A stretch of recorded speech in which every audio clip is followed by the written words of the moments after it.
Greetings all, this is Nick. And this is Justin. Welcome back to the Hangar Bay, our weekly show where we talk about your submitted X-Wing lists. Justin. Yeah, and this week it is Junkyard Rebels. Junkyard Rebels or Junkyard Rebels or Fairship Rebels or whatever you want to call it. Basically just mushing together a bunch of cool Rebel pilots and getting synergy across the different pilot platforms. That's the general idea of Junkyard Rebels. Basically, I did a video during the week about the different kind of build strategies you use with upgrade cards, like talking about ship rolls and synergy and value cards. Junkyard Rebels, one of the key defining parts of these lists is that they use highly synergistic pilot abilities and cards. That's really how it goes. You don't run a whole heap of the same type of ship and fly them in formation. Well, you can fly them in formation, but it's not about that. Yeah. And early on in the meta, there's a few things we should be having a look at, which are shining at the moment. Sabine Wren, in particular, on the attack shuttle. Let's talk about this. That is ridiculous. It is quite ridiculous. Let's just talk about this quickly, because before she activates, she can perform a barrel roll or boost. And the trick here is that Sabine Wren barrel rolls into a linked evade. You're exactly right. And in the rules, they did clarify this in the rules reference. No matter how you do one of your actions on your action bar, if you fulfill one of those actions, you can then link it. So you can use her ability to do that barrel roll and then do an evade. Or if any other card or any other ship in your squad causes her to do a barrel roll, she can then link it into an evade. And that's just very powerful. Yeah. I don't think FFG really caught this in playtesting. Usually, if a ship has a very powerful pilot ability, they'll cost it more appropriately. Yeah. And Sabine is still cheaper than Hera. She still fits within the squad points initiative on the attack shuttle. Yeah. And for that reason, it seems like they may have missed this. Which is fine. It happens. They'll adjust the points, whatever, if she proves to be too problematic in the meta. But obviously something worth looking out for in the early meta and something we'll talk about in this video for sure. Also, popular X-Wing pilots we have right now, Luke and Wedge. Not strictly the sort of Junkyard Rebels kind of ships we generally look at, but X-Wings are very adaptive and can fly with that strategy as well. So definitely worth talking about those. Yeah. We also have an old favourite, Biggs, back in the meta. Being able to be played again? Yes, occasionally cropping up every now and then. His ability didn't really get any better or worse since he got nerfed in first edition, but everything else kind of got worse, so that's okay. In general, attacking and red dice consistency has gotten worse. Also, Captain Rex was a huge deal back in the first edition meta for Junkyard Rebel lists. In fact, he basically, when he was printed, almost made that whole archetype viable. Because he was so cheap, did exactly what the archetype wants, prevent your opponent from shooting your other ships. It's really, really solid stuff. Not seeing a whole heap of him just yet, but we had a couple of lists submitted that talk about him. Definitely worth talking about in regard to all this stuff. Also had Jan Ors on the Hawk submitted a few times as well. This is something people are keen to brew with. And also the A-Wing pilots, Jake Farrell and Arvel Crinard, cropping up in these lists quite a lot. There was also Kyle Katarn. He hasn't been played as much. I haven't seen any tournament results with Kyle. Didn't get many submissions with Kyle for these videos, so I'm not sure what's going on there.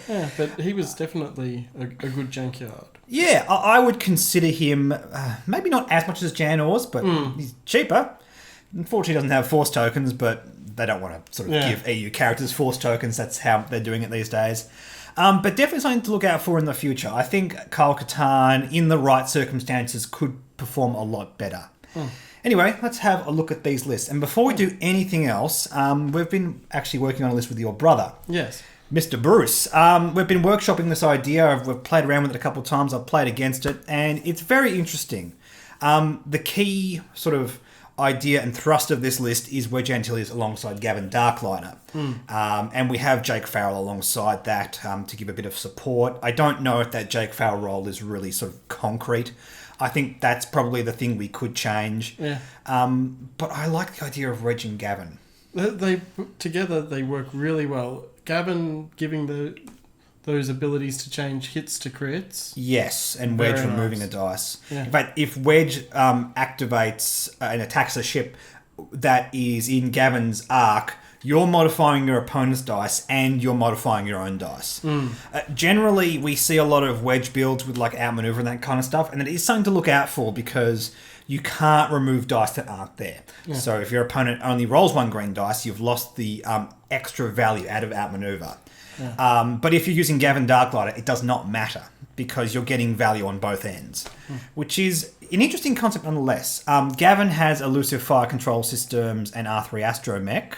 Jake Farrell has Duke and cluster missiles. Wedge has elusive proton torpedoes, chopper, afterburners, and servo motor S-foils. Yeah. Let's talk about Gavin first. I'm not entirely convinced we should be running elusive on this. There's a decent amount of red on the dial. Yeah, the 1 hards are red. I don't know. It's interesting. Maybe Daredevil? That could be an interesting way to look at it. Daredevil is an interesting one because you can better enable that arc if you're doing boosts on a right angle, that kind of thing.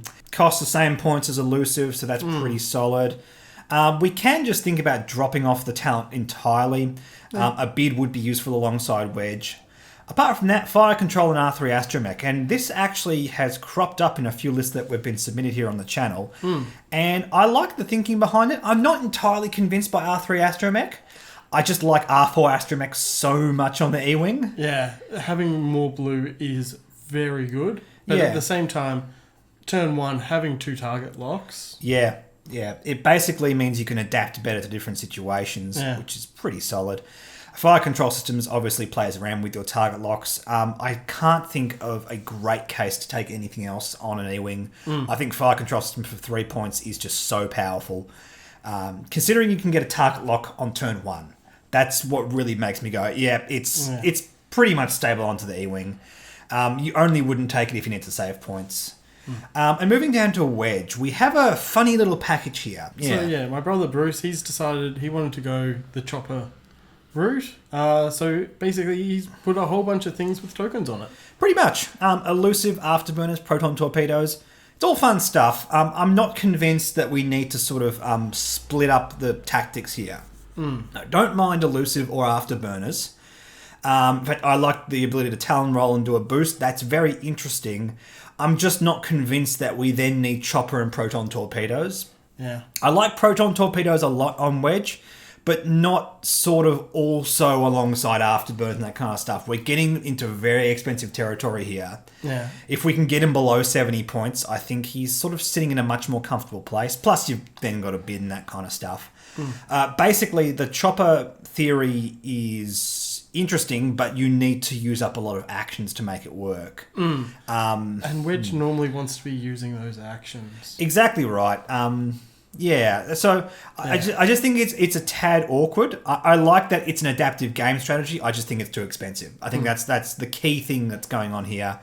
That doesn't really work for me. I honestly would just take out either take out elusive and afterburners, or just elusive afterburners and chopper and another talent or something like that.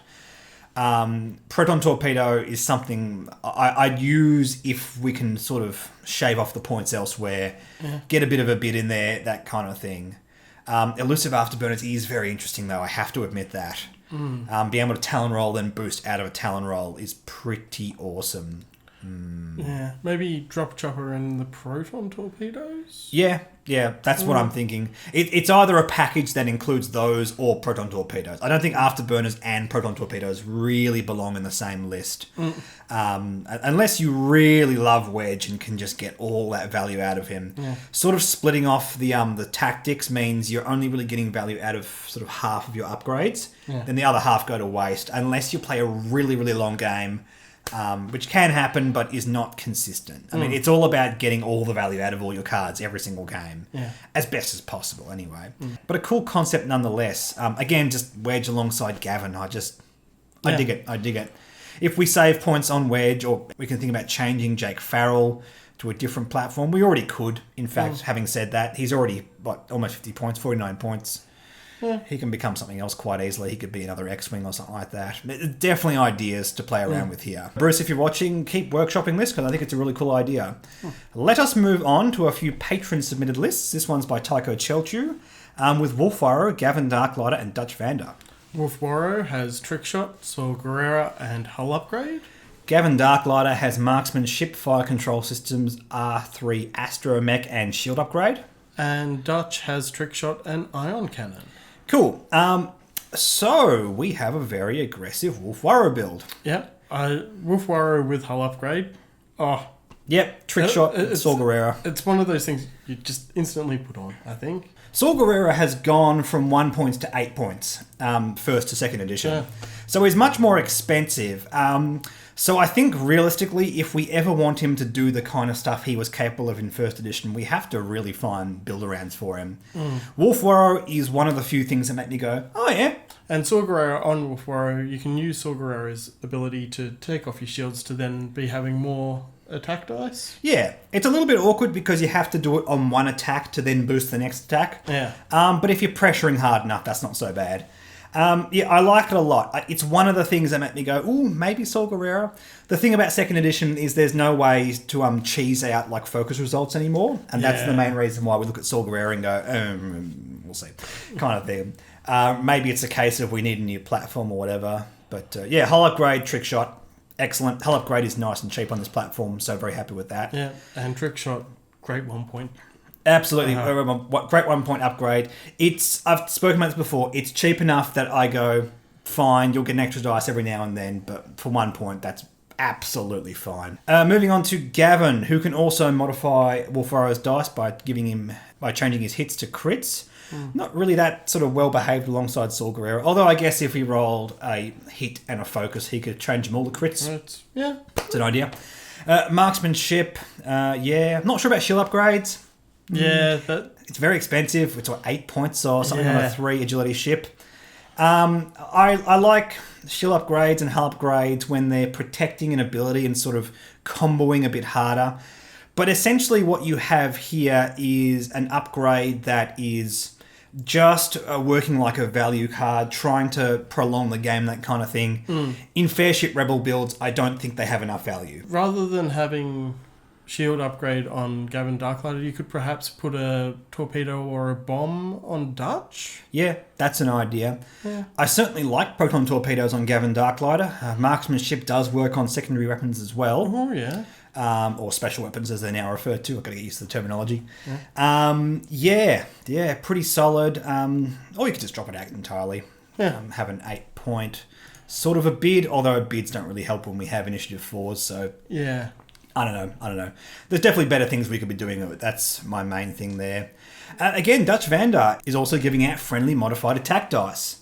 May choose one friendly ship at range 1 to 3. That ship may acquire a lock, which includes Wolf Warrow, by the way. Other Type gun ships do not have target lock actions. Yeah, that's a good way to... That's some synergy right there. Absolutely. Which you expect on Junkyard Rebels, but... That's pretty much it. And the whole idea also with Saw Gerrera is if you have more rerolls, you're more likely to see more focus results. Yeah.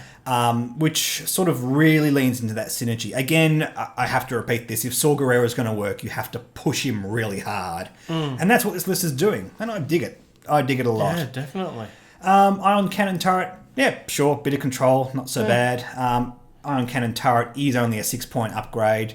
It's more of a value piece, but that's okay. I don't think it's a bad thing. The flex slots here is the Ion Cannon Turret and the shield upgrade on Gavin Darklighter. Yeah. And look, you could go torpedoes and bombs and all that kind of stuff.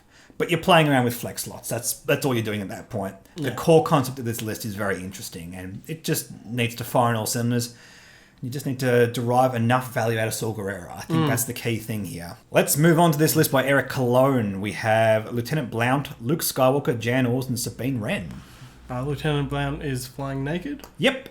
Luke Skywalker has supernatural reflexes and the servomotor S-foils. Jan Ors has the Mouldy Crow title. And Sabine Wren has Predator and Jyn Erso. Cool. Yeah. Cool. I like simple builds so long as everything's firing on all cylinders. Basically, when we're talking about junkyard builds, it is good to make sure that every upgrade card is justified and that kind of stuff. So lighter builds do feel good so long as we have pilot abilities that are working well together. Yeah. Out of all of these, there isn't really any upgrade cards that really help synergize too much. I like Jyn Erso on Sabine Wren quite a lot. Yep. But it doesn't really offer any synergies with any other ships. It's just good to have, basically.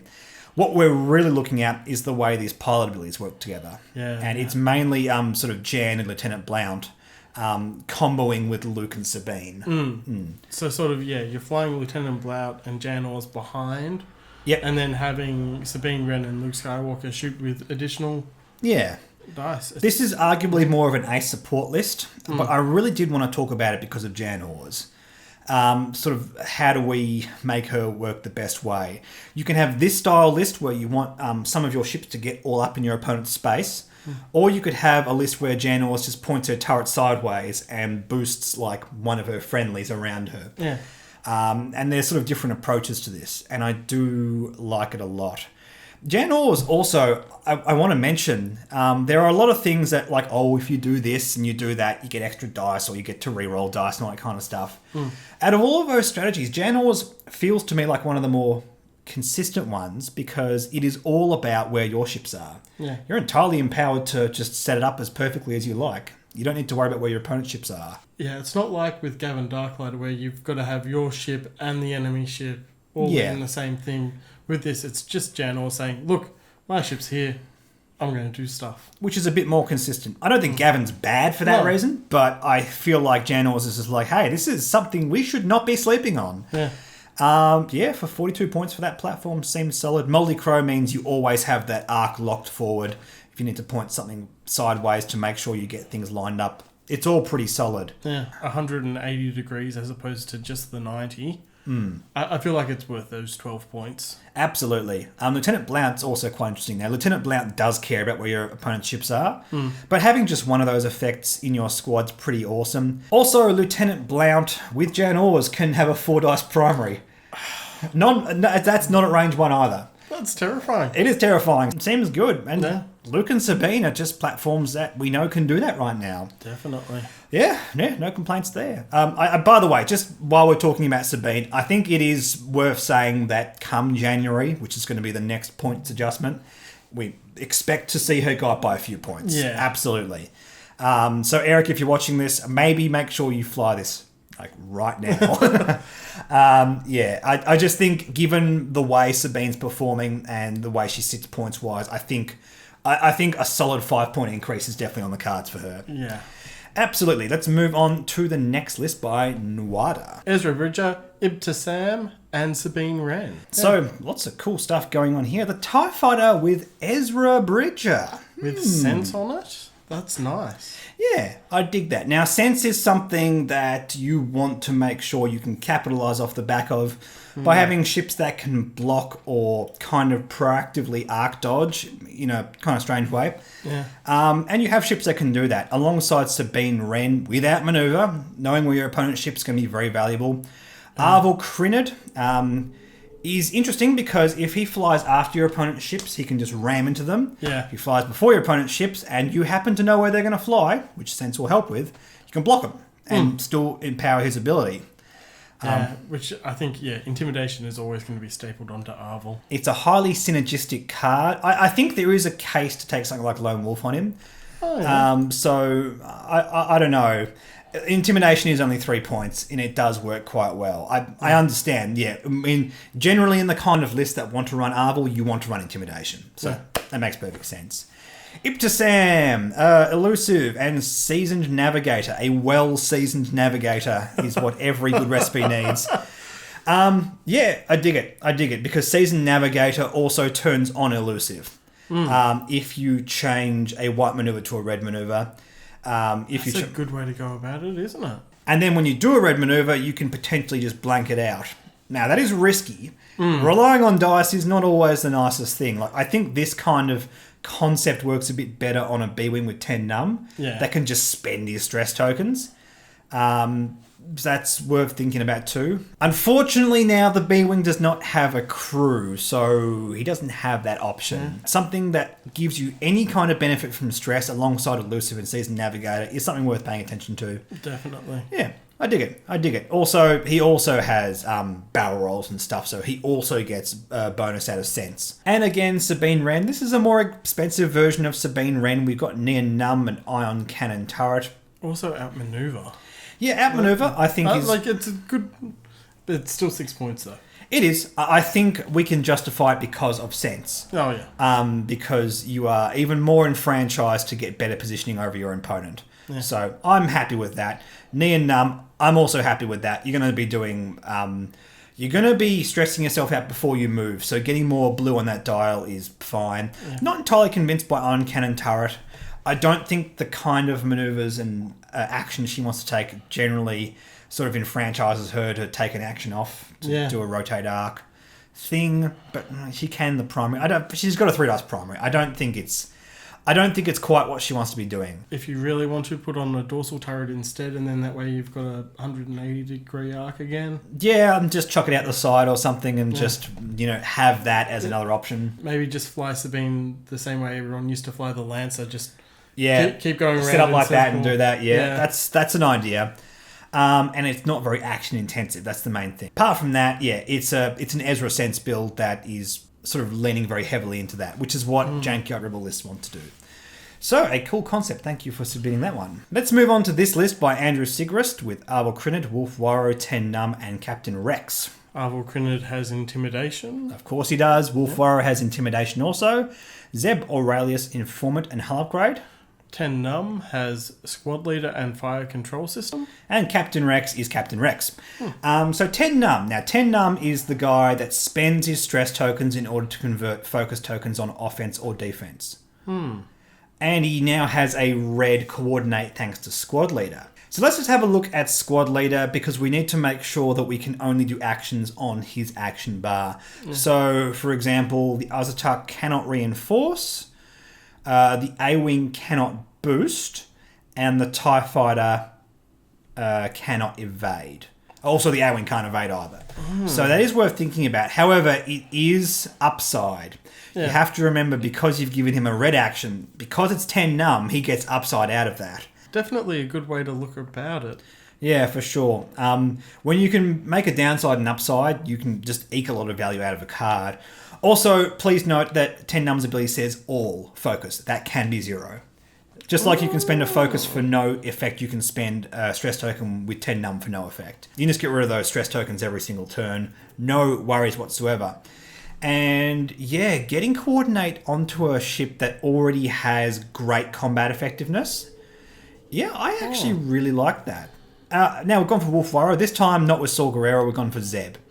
I like Zeb a lot. Zeb's a lot cheaper because we've got Intimidation. We've got an Arvel build on Wolf Warrow alongside Arvel. Yeah. Just make sure you ram your opponent's ships, effectively. Yeah, this is something that needs to be practiced, that's for sure. Yeah, you're going to be flying straight in, aren't you? Yep. Informant, again, alongside Arvel Crinid. Not as good a sense, but yeah, cool. No worries. Yeah. And Captain Rex and the TIE Fighter locking down your opponent's dice is going to help with the B-Wing. It's going to help him joust. Help Wolf Warrow. Remember with Zeb Aurelius in the crew slot, your opponent does get to shoot back at you when you're at range 0. So, again, Captain Rex should help with that. Basically, you're giving your opponent 3 pretty juicy options in terms of targets, which does help further empower Captain Rex. Yeah. That's the thinking there. It's really aggressive for a Jankyard build. It's not the kind of thing you generally just fly in formation and just get the shots out. You theoretically could, but it's not what you want to try and do. Not with Intimidation on 2 ships. Yeah. Yeah. And the last list we have here is by Snow Faye. Biggs Darklighter and Luke, the buddies, alongside each other. Jake Farrell and a Bandit Squadron pilot in a Z95. Yep. Biggs is naked. Luke Skywalker has Instinctive Aim, Proton Torpedoes, R5 Astromech, Munitions Failsafe, and Servo Motor S-Foils. Jake Farrell has Intimidation and Homing Missiles. And the Bandit Squadron pilot just has a homing missile, all for 200 points. Okay. So a bid would be nice with Luke Skywalker, but it's not super, super crucial. So long as everything's firing on all cylinders. And I don't think there's anything here which just jumps out of the page of me going, we don't want that. That's just a waste of points. We could take missiles off of Jake Farrell if you really wanted to, but then you're not really pressuring your opponent with enough homing missiles that way. Yeah. 2 homing missiles alongside each other is better than 1. It's better than the sum of its parts, so I can see the logic there. And I want to talk about this because I did want to mention Biggs moving into 2nd edition. Because Biggs now can work turn after turn. He can cancel a result and get consistent use out of him. I don't know if that's good enough to really justify the kind of builds he used to have, because he used to be just insane. However, it's still damage denial. It's still spreading out damage, and spreading out damage amongst your ships is very, very powerful. Definitely. The difference is you're basically protecting your other ships, and if you can, even for a single round, make sure a ship does not get taken off the board and get an extra shot against your opponent, that is golden. It's seriously golden. Would you consider trying to find points for maybe a hull or shield upgrade on Biggs? If you could? No, they're too expensive. I'm not fussed. He's getting enough value out of him, and keeping him nice and cheap prevents him from being a target. He's already got a bit of a target painting on his forehead, but then again, he's also flying alongside Luke. Luke really wants to fly alongside Biggs. Darn it, Biggs, where are you? Kind of thing. It very much, that is embodied here. I usually wouldn't say this kind of Luke build is typical of a Jankyard build, but alongside Jake Farrell and Biggs, that is the kind of strategy you're going for here. And the X-Wing can be played in a more adaptive way to work that way. If you're flying these guys in formation, you can peel off Luke later in the game and sort of, get around the back of your opponents, do all kinds of cool stuff with him. Yeah, instinctive aim and proton torpedoes together.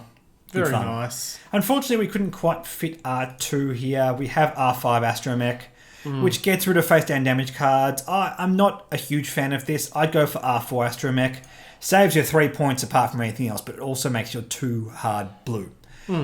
Which is just great on a sort of a quasi-ace platform. Munitions failsafe, 2 points. I don't know. It's the same cost as it used to be. If you miss with your torpedo, you get the charge back. Yeah. It's very cheap. It is very cheap. So I'm not sort of all in favour of getting rid of it. I think what pushes me towards the idea of just get rid of it is because you have no bid. Yeah. Even a 2-point bid. But that and R4 Astromech saves you like 5 points or something thereabouts.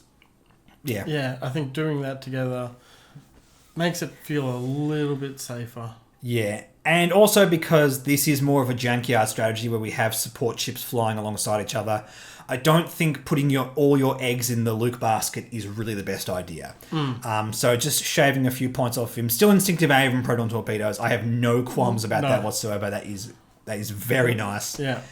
And don't even worry about R2 too much, because if you put R2-D2 on Luke, it makes Biggs a huge target. Yeah. It's like, well, you're going to regen your shields. I'm just going to shoot Biggs instead at that point. That's the way I think of it anyway. I try and eviscerate Biggs. In fact, honestly, if you make Luke sort of too cashed up and too defensive, I'd spend the entire game just killing all 3 other platforms and trying to win that way. Yeah. And saving Luke to last. So, yeah, there are factors here. Balancing asymmetric lists is always a very interesting thing. Sort of making sure the targets that you want your opponent to shoot are juicy enough, but the targets that are helping them out, they're not pulling your opponent's focus too much. Yeah. And I think that's the key thing here to balancing out this kind of list. But a cool concept nonetheless. I find the main thing with Jankyard Rebels is just making sure you get all the value out of those pile abilities you can. Yeah. If they don't, they're just 4 sort of mediocre platforms that die. That's what I've found whenever I've won against Jankyard Rebels. That's the main thing. I just pressure their platforms one by one, and if they're not helping each other out, they're gone. And that's the main thing with Jankyard Rebels. Synergy, synergy, synergy. It's the main takeaway I want you guys to take out of this video. Anyway, guys, thank you so much. If you'd like your list to be talked about on one of these videos, put it in the comments down below, please, as a block of text. Actually, if you use Yet Another Squad Builder, the best thing you can do is put all the text and also the link underneath it. I will gladly manually approve those comments, because it also means it's easy for me to sort of look into it and edit it and all that kind of stuff. Yeah. So thank you so much for that. Thank you to all of the patrons for helping out decide what list we talk about. Thank you for all the patrons submitted lists as well. Don't forget to like and subscribe. Like us on Facebook, follow us on Twitter and Reddit. Consider supporting the Patreon, and we'll catch you later. Bye.